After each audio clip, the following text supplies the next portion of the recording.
Our Lady Peace and One Man Army, one of the three singles from their 1999 album, Happiness is Not a Fish That You Can Catch. And like the Chili Peppers, they played that horrible Woodstock concert that summer. But before they got the gig, they scheduled a series of small shows around Ontario under the name Belly Flop. If you're a hardcore Our Lady Peace fan, and if you have one of the t-shirts that they sold at the gig, you have something pretty rare.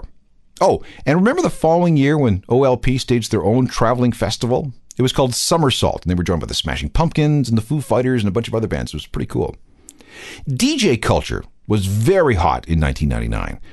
In fact, there was a period where so many people wanted to be DJs that sales of turntables actually exceeded that of guitars in some parts of the world. Naturally, a lot of people took the opportunity to claim that rock was dead and that it was time to bury it and move on. A big part of that whole scene was Norman Cook, otherwise known as Fatboy Slim.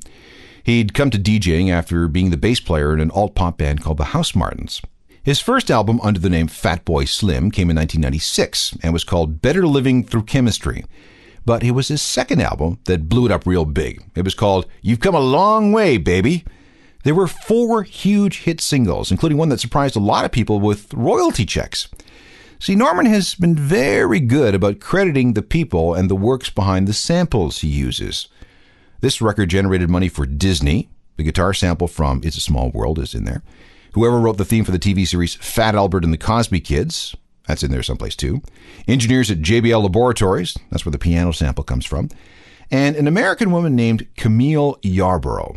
Back in 1975, she recorded an album called The Iron Pot Cooker. It featured a song called Take Your Praise. And then 25 years later, she started getting royalty checks in the mail because of this.